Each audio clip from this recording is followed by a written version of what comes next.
Wacko that told him that though. Because his statement is Wack 100's been yelling snitch for years, loud, non-stop at everybody. But now, a leaked wiretap tied to 21 Savage just hit the net. And it's got people digging up that old 2005 federal gun case like it's brand new. What if this dude's been playing both sides from the start? Picture this, a man who never shuts up calling everyone a rat. Then boom, out of nowhere, a wiretap surfaces, and suddenly folks are like, wait, is that a badge poking out of his back pocket? Even a split-second slip can wreck your whole image. God damn, Triple because been 3 years. You ain't going to court because you was going to court. Triple Every time you go to court, they gonna let us know you going to court. So I can't go to court for immigration if I got an open gun case. What about fool? the gun case, bullshit? I can't go to court for immigration if I got an open gun case. They will give you your time. And the biggest twist, people swear it was 21 Savage who leaked that tape, not some random pass-along, but a calculated drop. They're saying he held on to it, waiting for the perfect time to fire back. And honestly, can you blame him? Wack's been clowning him for years, saying 21 snitched, worked with ICE to fix his status, and even dragged him into that YSL drama. But 21, he mostly stayed cool, shrugged it off, threw a little shade, then moved on. But this right here, if he really dropped that wiretap, that's not petty. That's a chess move. Straight silence, no words, just letting the tape talk. And I just want to say this to y'all. When they raided my houses and my property, they was asking about Wack. Wack, loose cannon, 600, and this internet stuff.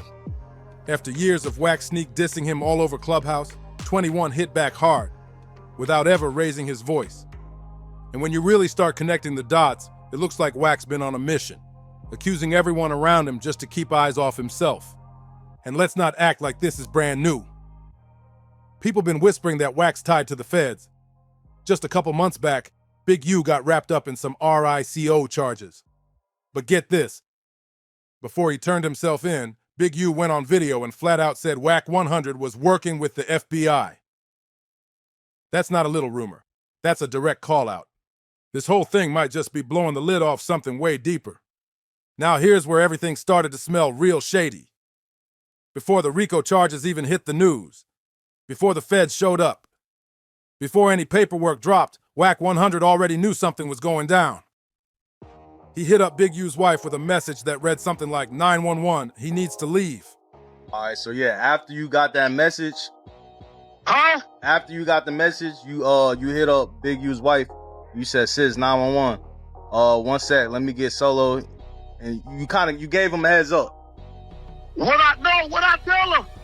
You said, one sec, let me get Solo. He needs to leave. Bad. In caps, all caps. He needs to leave. I said so bad, right? Yeah, folk. That's not a heads up. That's a red flag. How you warning the man's wife before he even gets cuffed? That ain't no friendly gesture. That's the kind of move someone pulls when they already know what's coming. Like he had inside info. People started whispering, did Wack know about the raid before it happened? Because it sure feels like it. And the moment Big U got arrested, what did Wack do? He jumped online and started wilding out, talking slick, trying to flip the script, saying Big U was the one moving grimy, claimed he was using a BlackBerry to talk to the feds and all that. But all it really did was make people side-eye him harder. Like, how do you always know what's about to go down? How you always so close to the action, but never catch any heat yourself? That call to Big U's wife didn't feel like concern. It felt like Wack was playing both sides. Warn the man you might have helped set up, stay just close enough to the fire, but somehow never get burned. And that's when folks really started seeing Wack different. Like maybe he's not the street soldier he claims to be. Maybe he's got ties on both ends. But to really get what's happening now, you gotta rewind all the way back to 2005. Word is, Wack 100 and his brother got pulled over in Texas. At first, it was nothing major, just speeding. Cops did their regular routine, asked where they were headed. Wack told them they were on their way to a funeral in Oklahoma. But when the officers asked to search the car, Wack said no. So what did they do? They brought in the K9s, and bam, Dogs found a shotgun, a rifle, and a loaded pistol sitting in that car. All three locked and loaded. Now here's the part you can't ignore. The piece that makes everybody's eyes go wide. Wack and his brother, they were already convicted felons when that Texas arrest happened. And with loaded guns in the car, that's automatic federal time. No way around it. That kind of case usually shuts down rap dreams for good. But somehow Wack posted bail and slid right back to LA like nothing ever went down. Going through it, I said, yeah, I don't know nothing about this. He said, man, y'all too tight. I see Big U signature. I see other signatures. I'm reading it. And what shook me was the police issued device to communicate with law enforcement in form of a black bear. Then, silence. 2 whole years. No trial updates, no court drama, not even a whisper. And out of nowhere, the whole case dismissed. But get this, it wasn't dropped because of some weak evidence or shady police work. Nah. The court said it was tossed in the interest of justice. Now hold up. Anybody who knows how the system works knows that line don't just pop up by accident, especially not for felons caught with heat. In the interest of justice ain't no act of kindness.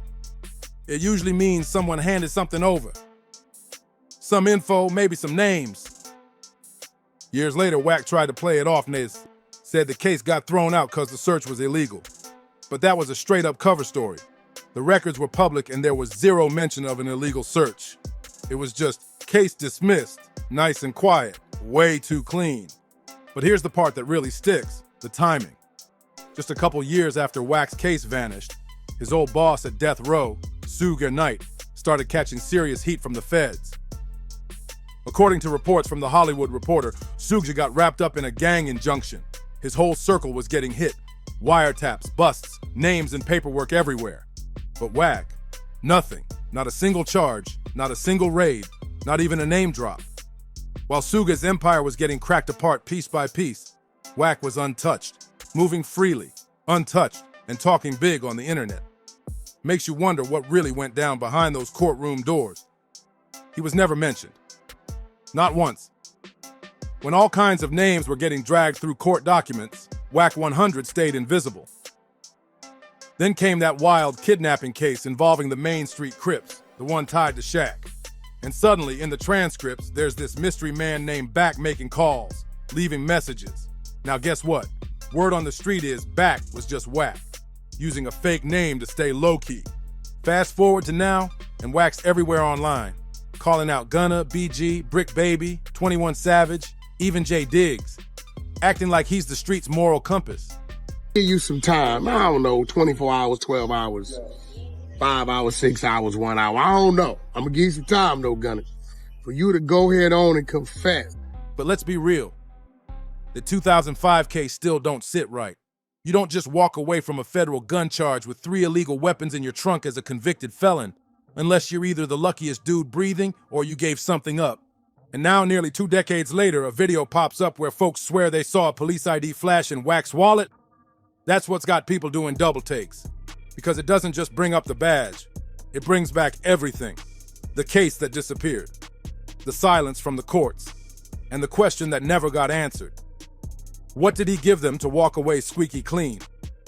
Wack's whole brand is built on one word, snitch. That's his go-to.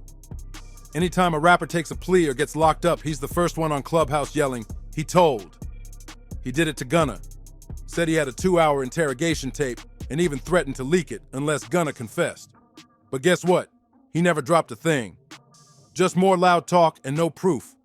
Then he came for BG too. A man who already did over 10 years behind bars. Claimed he folded, even though there's no paperwork, no solid proof. Nothing. In fact, one of BG's old cellmates even went on record saying, BG held it down and never folded once. But Wack didn't care, didn't pause, just kept calling names, stirring the pot, and pushing that same tired label, like he's never had dirt of his own. He just keeps talking, but never shows receipts. And sure, on the surface, it works. Folks who ain't paying close attention might actually think Wack's out here holding some kind of moral code. But the people watching closely, they started seeing the pattern. Wack gets real loud whenever things start heating up around him. Every single time there's smoke near his name, he throws a distraction and points fingers elsewhere.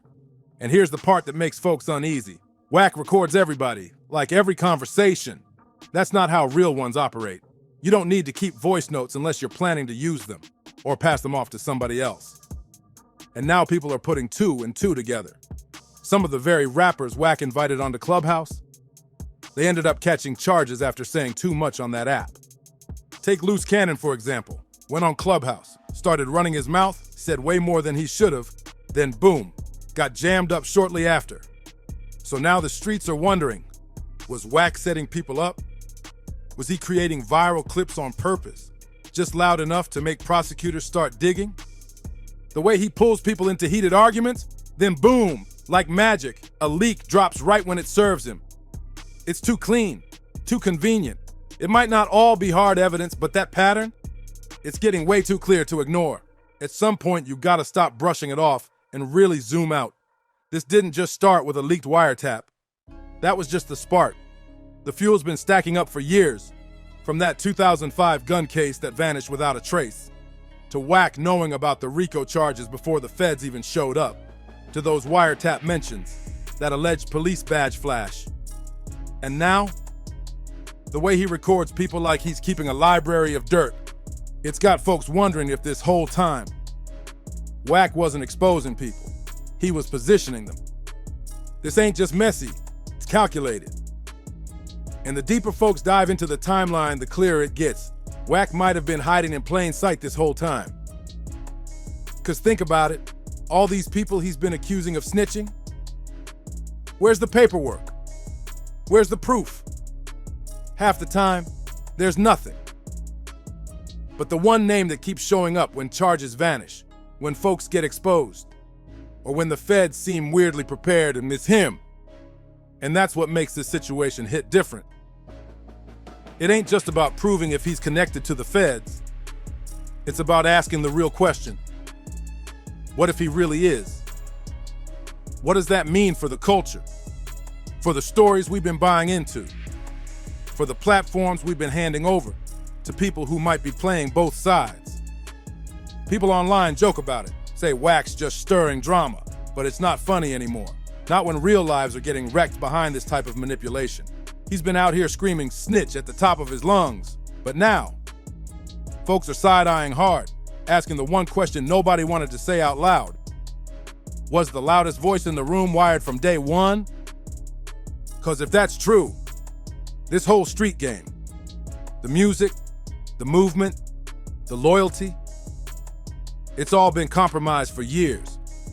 And the craziest part, Wack ain't laying low. He's still out here, talking reckless like nothing's changed. And whatever comes out of his mouth next might just be the final piece that blows this entire thing wide open. So if you've been locked into this story, don't stop now. Drop a comment, hit that like button, subscribe for more, and share this with someone who needs to hear it. See you on the next one. And trust, it's only getting deeper from here.